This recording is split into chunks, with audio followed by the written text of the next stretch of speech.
अध्यक्ष महोदय, जितना वो सुनना चाहेंगे उतना ही मैं बोलूंगा। नहीं, आप तो इसलिए कि कल संक्षिप्त में बोलने आज आप तो। जी संक्षिप्त में मैं कुछ नहीं, मैं इतना कहना चाहूंगा कि जब 2010 में यह विधेयक जो सरकार वर्तमान की लाई थी, लाने के उद्देश्य पे सदन में, लोकसभा में और राज्यसभा में उनके द्वारा जो वक्तव्य आया, मैं उसका 4 लाइन सिर्फ उनको याद कराना चाहता हूं। अध्यक्ष महोदय, उस समय माननीय चिदंबरम साहब ने 19 अगस्त 2010 को यह 2010 में FCRA में कानून लाए। उस भाषण के वक्तव्य का 4 लाइन कि महोदय, अब हम लगभग 40,000 संगमों पर कार्य कर रहे हैं। वास्तव में जुलाई 2010 तक यह संख्या 40,173 है। मेरी सबसे बड़ी समस्या यह है कि, जो उन्होंने कहा कि मेरी सबसे बड़ी समस्या यह है कि जब मैंने ईरा अधिनियम की समीक्षा की तो यह देखा कि आधे संगम विदेशी अंशदान की सूचना नहीं देते हैं, वे लेखा फाइल भी नहीं करते। स्पष्ट रूप से उन्होंने कहा था। अभी जो माननीय सांसद मनीष जी बोल रहे थे कि यह अधिकारों का उल्लंघन है, 14 के अनुरूप नहीं है। सर, जब हम किसी के अधिकार का हनन तब करेंगे जब उसकी हम क्रियाकलाप को रोकेंगे, लेकिन जो भी संस्थाएं काम करती है वह संस्थान अगर कानून और नियम के हिसाब से नहीं करती और अपने उद्देश्यों से भटक जाती है, उस परिस्थिति में उस पे हम नोटिस करते हैं, उनको सुनते हैं, हम उसकी जांच करते हैं, तत्पश्चात जरूरत पड़ने पर अगर कानून के हिसाब से नहीं है तो हम कार्रवाई करते हैं। इसमें उनके अधिकार का हनन कहाँ हो रहा है?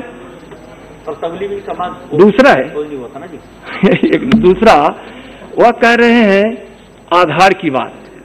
सुप्रीम कोर्ट के फैसले के अनुरूप ही कि अगर जरूरत पड़े तो पहचान के लिए अगर उपयोग में हम आधार को ला रहे हैं, ताकि जो उनके डायरेक्टर्स हैं उनके विषय में हमारे पास पहचान रहे, कहाँ के हैं, उनका उस आधार के हिसाब से उनका पता क्या है।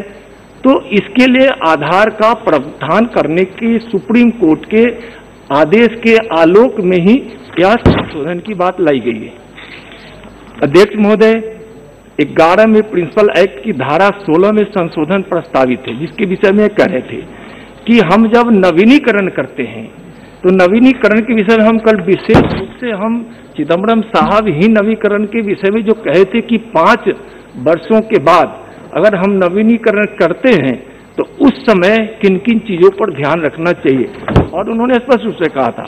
और हम जब नवीनीकरण 5 साल की गतिविधियों के बारे में जांच करने का अधिकार इससे हमको मिलेगा, ताकि जब हम किसी भी संस्था का हम नवीनीकरण करें तो उसके 5 साल की गतिविधियों की अगर हम जांच नहीं करेंगे तो उनके क्रियाकलाप देश विरोधी जा रहा है, जिस उद्देश्य से पैसे आए उसमें खर्च हो रहा है या नहीं हो रहा है, इसकी जांच करने में किसी को क्या आपत्ति है? तो यह मानसा समझ में नहीं आ रही है। दूसरा, अभी माननीय बड़ी सांसद शौकत साहब कह रहे थे कि यह विधेयक विदेशी अंशदान को में भेदभाव बरतेगा। माने यह तो धार्मिक संस्थाओं की या गतिविधियों को ठीक से परिभाषित को माने समझ नहीं पा रहे हैं या फिर तुष्टीकरण की भावना से कह रहे हैं। कोई भेदभाव नहीं है महोदय, बिना भेदभाव के सभी धर्मों को यह अवसर प्रदान है। FCR एक्ट 2010 में धार्मिक गतिविधियों के लिए विदेशी अंशदान की जो अनुमति की गई थी, उसी के आधार पर यह अभी भी उसी प्रकार के अधिकार प्राप्त हैं, चाहे वह किसी भी धर्म से संबंधित हो। यह कानून के अनुसार विदेशी अंशदान प्राप्त कर सकती है। हमारा उद्देश्य यही है कि जो संस्थाएं विदेशी अंशदान प्राप्त करते हैं वह अपने उद्देश्य से न भटके, न किसी ऐसी गतिविधियों में आए जो हमारी आंतरिक सुरक्षा को बाधित करता हो, या कहीं न कहीं से वह बाधित करने का प्रयास करता हो, या फिर हमारे जो राष्ट्रीयता के आधार पे जो हम जो कहीं से भी खतरा पैदा नहीं होना देने चाहते हैं, इसके नियंत्रण के लिए हम चाहते हैं, और जो जिस उद्देश्य से पैसा आता है उसी उद्देश्य में वो लगे।